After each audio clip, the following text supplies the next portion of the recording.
नमस्कार, आप देख रहे हैं न्यूज़ 24 में खास बातचीत और इस बातचीत में हमारे साथ हैं आज छत्तीसगढ़ के स्वास्थ्य मंत्री श्याम बिहारी जायसवाल जी। बहुत स्वागत है आपका जायसवाल जी। जी, बहुत बहुत धन्यवाद आपका जी।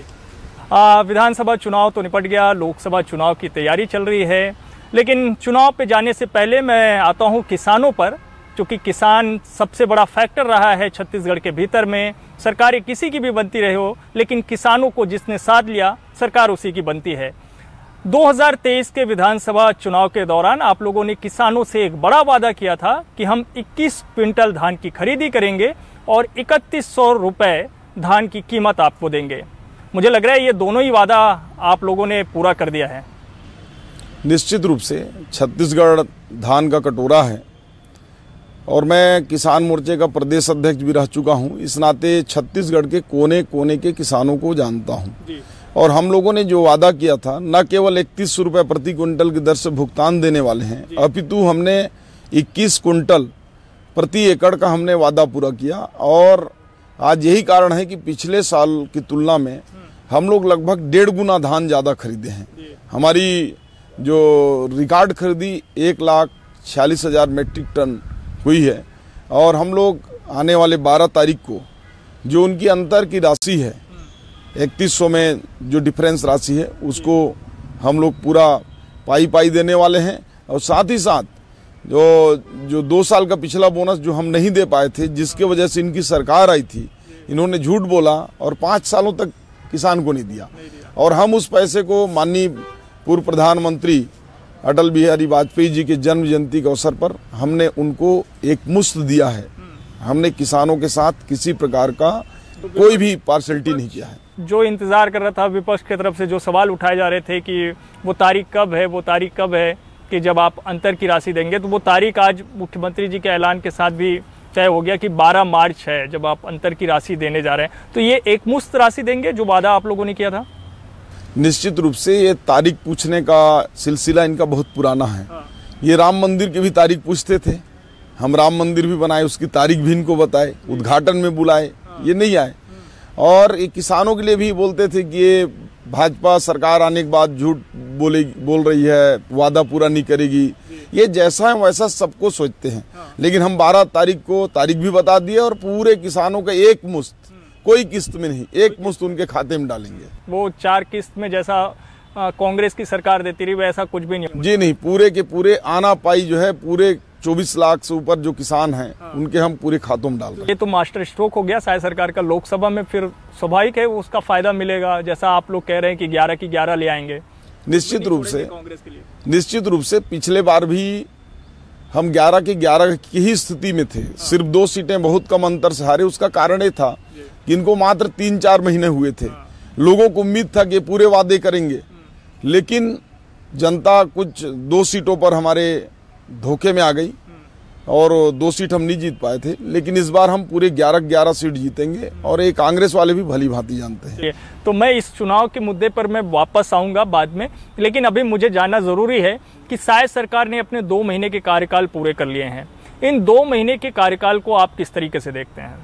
माननीय विष्णुदेव की सरकार जिस तरीके से 2 महीने में सभी क्षेत्रों में, चाहे वो हेल्थ की दिशा में हो, चाहे एजुकेशन के क्षेत्र में हो, चाहे लॉ एंड ऑर्डर हो, चाहे करप्शन हो, हर दिशा में एक स्वच्छ प्रशासन देने का जो काम उन्होंने किया है, जनता के बीच जो विश्वास बढ़ा है, हर क्षेत्र में जो चहुमुखी विकास की जो आशा थी उसका किरण फैल रहा है।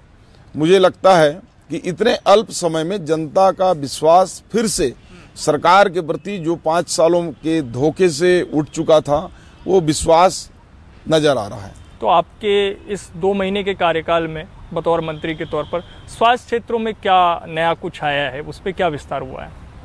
देखिए, किसी भी विकास की आधारशिला उसका बजट होता है और मुझे सौभाग्य है कि मेरे पहले कार्यकाल में स्वास्थ्य जैसे बड़े और महत्वपूर्ण विभाग, जो आम जनता का एक महत्वपूर्ण आवश्यकता होता है, ऐसे विभाग का मैंने बजट रखने का मुझे सौभाग्य मिला। और इन बजट में आप देखेंगे कि हमने सरगुजा से लेके बस्तर तक की लोगों की योजनाएं, चाहे वो मेडिकल कॉलेज को हो, हमने जो हर संभाग में एम्स की तर्ज पर सिम्स बनाने का जो हमने जो वादा किया था। अंबिकापुर में हमने सुपर स्पेशलिटी हॉस्पिटल देकर उसको सिम्स के तर्ज पर विकसित करने का हमने बजट में प्रावधान किया। इधर सिम्स बिलासपुर में 700 करोड़ रुपए देकर नया पूरा सेटअप भवन तैयार करके एम्स के जैसा डेवलप करने का हमने जो अपना बजट में रखा।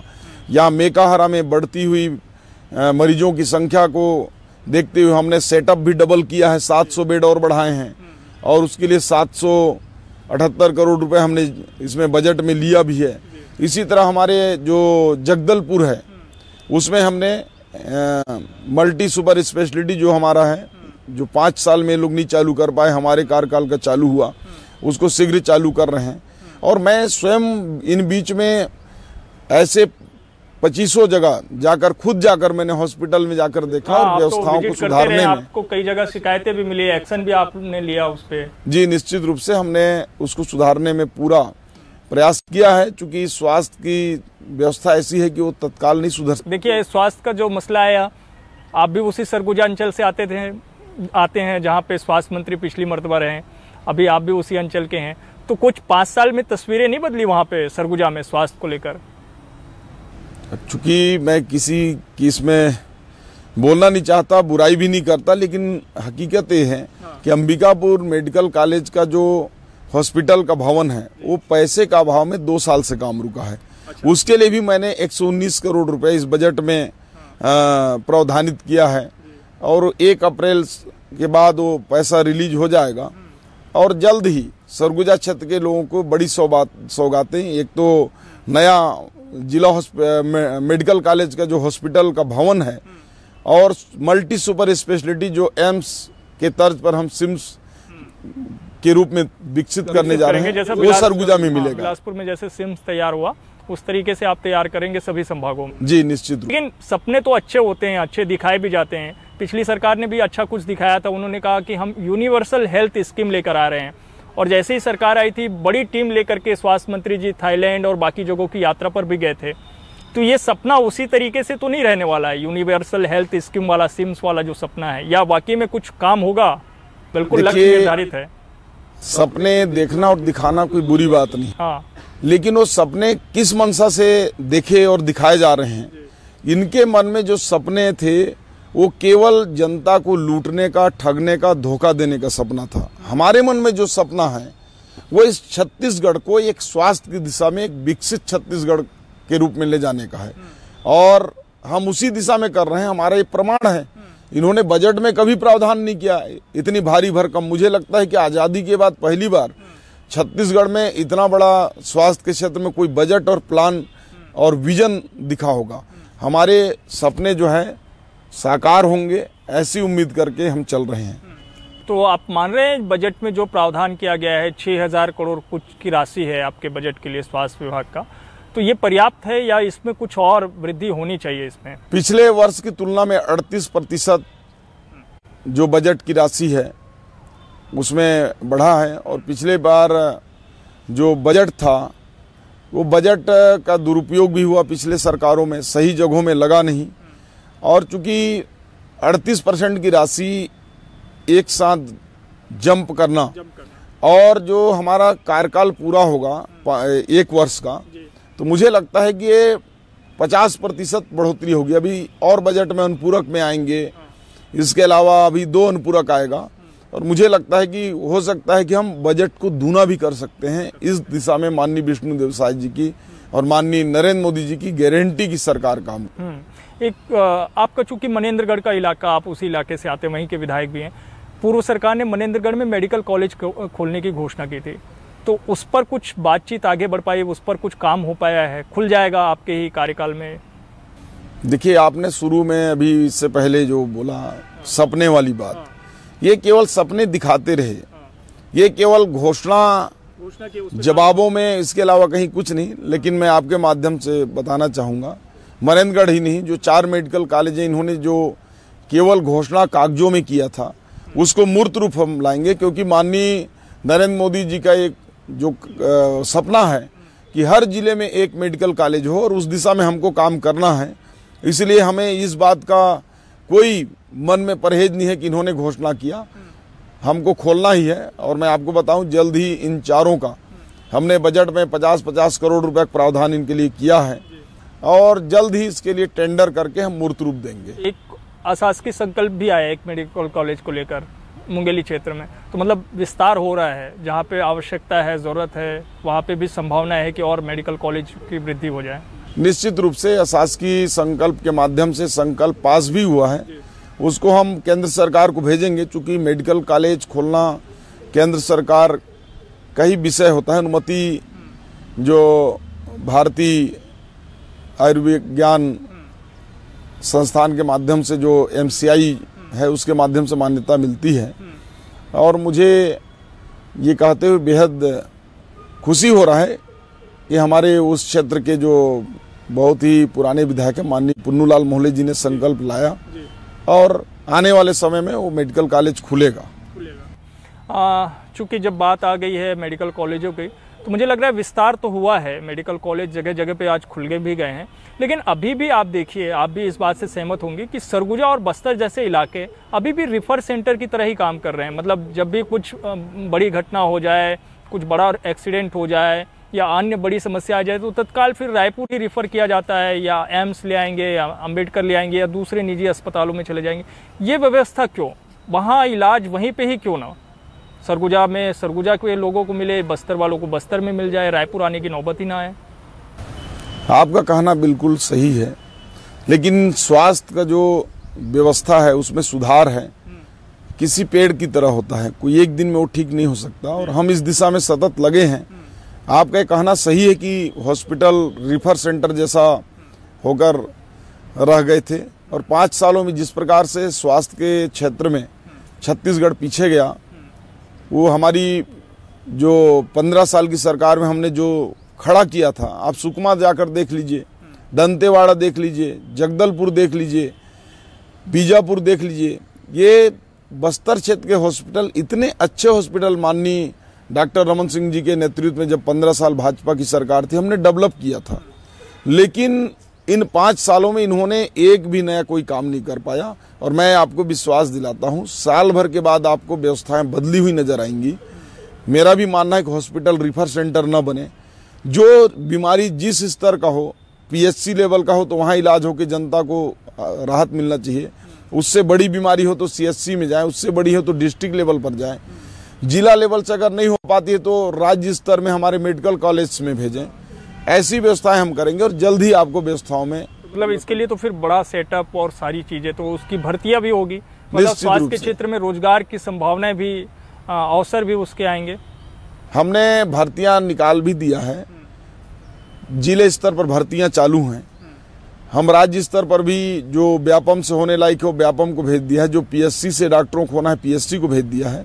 हम भर्ती प्रक्रिया चालू कर दी है और जैसा कि माननीय नरेंद्र मोदी जी ने गारंटी दिया है कि यहाँ के युवाओं को रोजगार हम देंगे, लगभग 3,500 पदों की भर्ती प्रक्रियाधीन है और आने वाले समय में हम पर्याप्त स्टाफ नीचे स्तर के हों, चाहे डॉक्टर हों चाहे विशेषज्ञ हों, सबकी भर्ती हम युद्ध स्तर पर करने जा रहे हैं। तो जब भी रोजगार की बात आती है तो एक बात आती है कि स्थानीयता को प्राथमिकता कितनी है, क्योंकि हम देखते हैं अक्सर इसमें बहुत टकराव की स्थिति बनती है। स्थानीय लोग जो है वो रोजगार से वंचित रह जाते हैं, उनको प्राथमिकता बहुत कम मिल पाती है क्योंकि वो विशेषज्ञ नहीं होते हैं कई बार। तो इस पर भी कुछ आप लोग सोच के रख रहे हैं कि ज़्यादा से ज़्यादा स्थानीय लोगों की ही भर्तियाँ हो? हमारी प्राथमिकता स्थानीय स्तर पर लोगों को रोजगार देने की होगी, परंतु स्वास्थ्य ऐसा क्षेत्र है कि यहाँ विशेषज्ञों का हमारे छत्तीसगढ़ में बहुत अभाव है।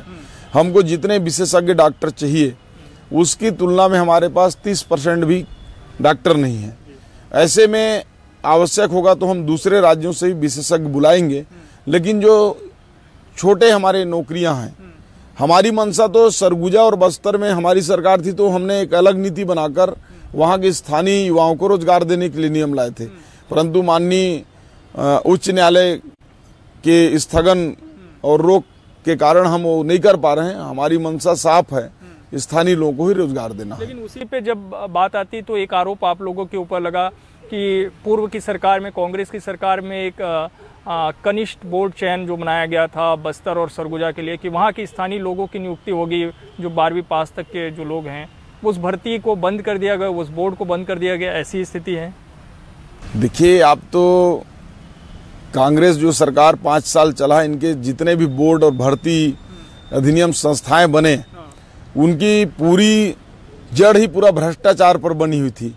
हमको इनके किसी भी जो इन्होंने संस्था नया बनाया, इन्होंने जो अधिनियम बनाया, ये केवल और केवल छत्तीसगढ़ के लोगों को ठगने का और अपनी तिजोरियां भरने के इन्होंने अधिनियम बनाया है।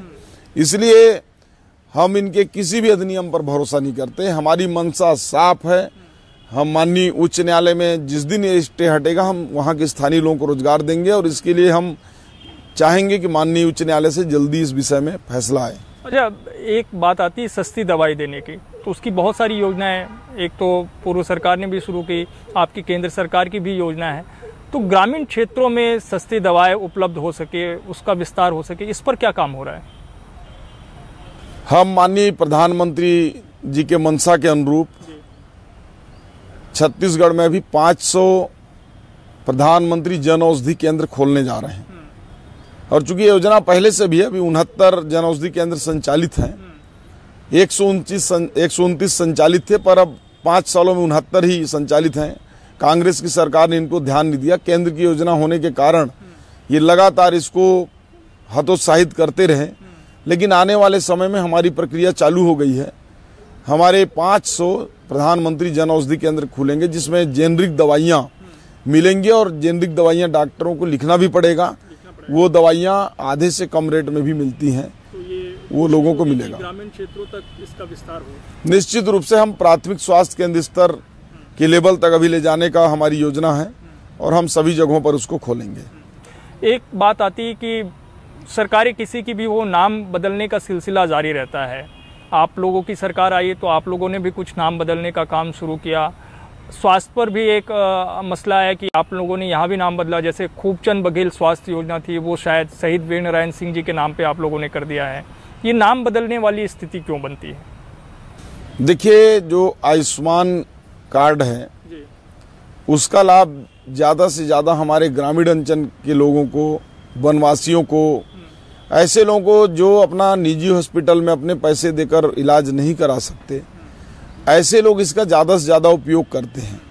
इसलिए हमारे जनजाति समाज के महान सपूत और इस छत्तीसगढ़ के स्वतंत्रता संग्राम सेनानी के रूप में जाने जाने वाले शहीद वीर नारायण सिंह जी के नाम पर ये योजना को समर्पित करने का हमारी सरकार ने निर्णय किया और आने वाले 1 अप्रैल से इसी नाम से शहीद वीर नारायण जी के नाम से आयुष्मान कार्ड का लाभ मिलेगा।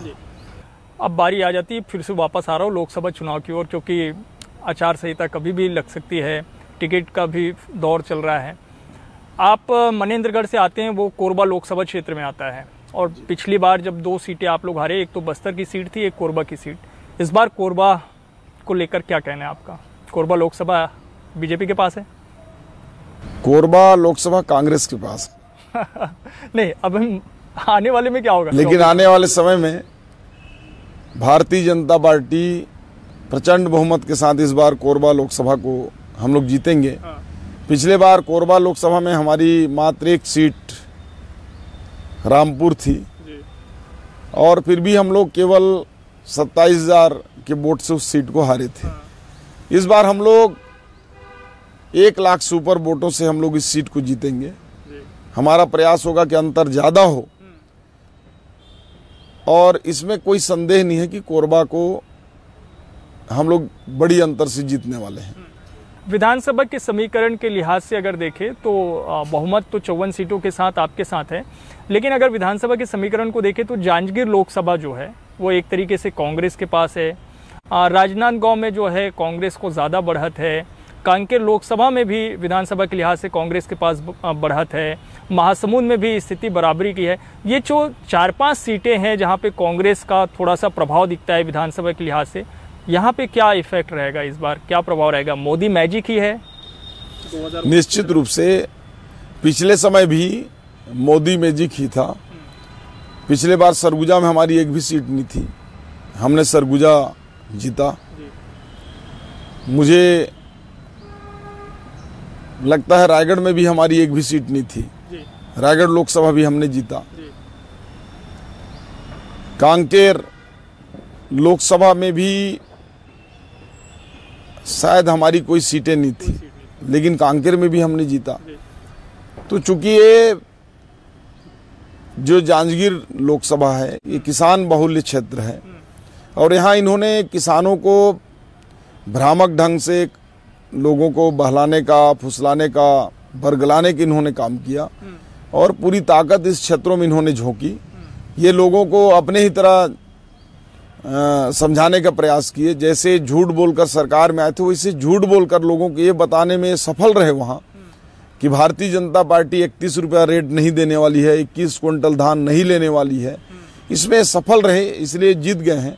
परंतु पिछले बार भी जांजगीर लोकसभा हम जीते थे और इस बार भी जीतेंगे।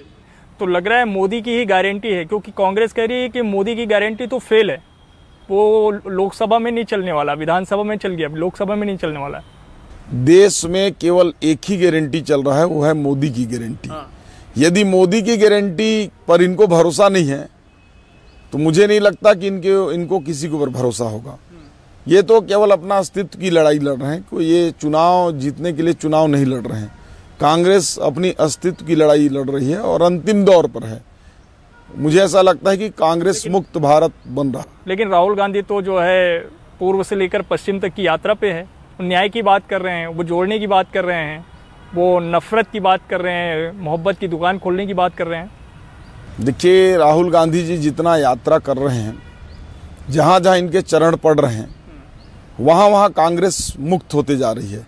पिछले बार छत्तीसगढ़ में इनका दौरा हुआ, पैदल चले, क्या हुआ? राजस्थान में चले, क्या हुआ? मध्य प्रदेश में चले, क्या हुआ? तीनों प्रदेश इनके हाथ से निकल गई। इन तीनों प्रदेशों में इनकी यात्रा हुई थी और बड़े इन्होंने सरकार में रहते हुए बड़े तामझाम के साथ किया था। अब ये अपने लोगों के साथ न्याय करें। कांग्रेसी आपस में लड़ रहे हैं, भिड़ रहे हैं, लेकिन उनके बीच में मोहब्बत की दुकानें खुले। कर्नाटक जीत लिया, तेलंगाना जीत लिया, मोदी जी का जादू जो है वो कम हो रहा है। देखिएगा लोकसभा में गठबंधन में जो है कांग्रेस जो है इस बार कमाल कर जाएगी।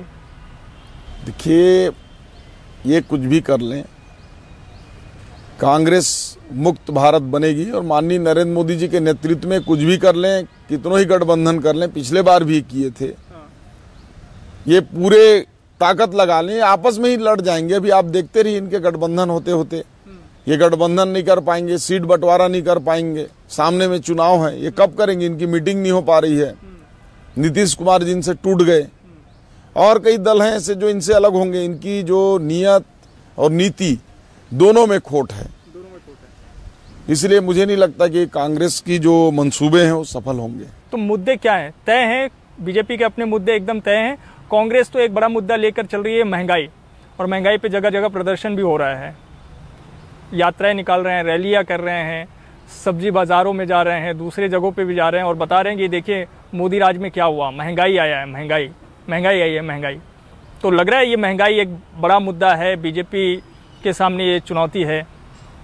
महंगाई कोई मुद्दा नहीं है। आप देखेंगे कि कोरोना के बाद जिस प्रकार से पूरे विश्व में महंगाई बढ़ी और पूरे वैश्विक मंदी से सारे देश प्रभावित हुए, लेकिन भारत इस मंदी में भी नहीं फंसा और अन्य देशों की तुलना में भारत में महंगाई नहीं के बराबर है और महंगाई कोई मुद्दा नहीं है। यहाँ के लोग जानते हैं, हमारे देश के लोग, कि उनका भला किसमें होना है।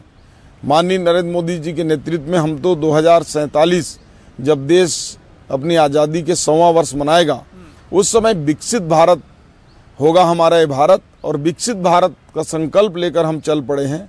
हमारा कोई स्थानीय मुद्दा नहीं है, हमारे राष्ट्रीय एजेंडे हैं। राष्ट्रीय एजेंडे मतलब 370, राम मंदिर, हमने 370 को पूरा कर दिया, राम मंदिर को पूरा कर दिया। हमारा जो अन्य मुद्दा है, जो भारत को विश्व गुरु बनाने का, भारत को सोने की चिड़िया बनाने का, भारत का जो विश्व में पहले जो दबदबा था उसको वापस लाने का, एक विकसित भारत बनाने का, एक ऐसा भारत बनाने का जहां लोग एक गर्व से कह सकें कि हम हिंदुस्तानी हैं।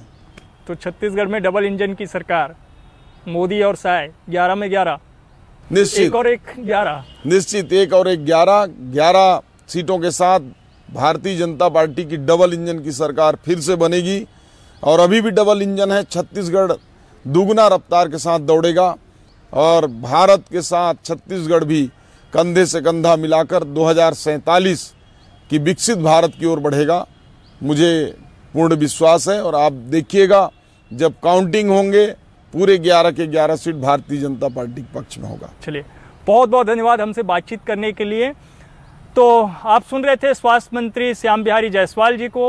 उनका अपना वादा है, दावा है, बीजेपी सरकार के जो वादे हैं वो उन्होंने गिनाए भी, किस तरीके से उसे पूरा किया जा रहा है, वो लक्ष्य जिस हिसाब से लेकर चल रहे हैं उन लक्ष्य की ओर वो आगे बढ़ रहे हैं, इनका दावा है। और आने वाले 5 सालों में और 2047 का विजन भी उन्होंने बताया कि क्या विजन बीजेपी का है और उस दिशा में वो किस तरीके से काम कर रहे हैं। लेकिन अभी तो मौजूदा वक्त में है लोकसभा का चुनाव, जिसकी तैयारियां कांग्रेस और भाजपा सहित तमाम जो है राजनीतिक दल के लोग कर रहे हैं। उसमें भी एक दावा है कि इस बार छत्तीसगढ़ से 11 में 11, लेकिन ये 11 में 11 हो पाते हैं या नहीं, या कांग्रेस इस बार 2 से आगे बढ़ पाती है या नहीं, इसके लिए इंतजार करना होगा। लोकसभा चुनाव के बाद फिर मिलेंगे स्वास्थ्य मंत्री के साथ, तो इन्हीं तमाम विषयों पर बातचीत करेंगे और ये भी जानने की कोशिश करेंगे कि इन्होंने जो स्वास्थ्य के क्षेत्र में बातें कही है उस पर काम कितना हो पाया है। आज के लिए इतना ही, बहुत बहुत धन्यवाद।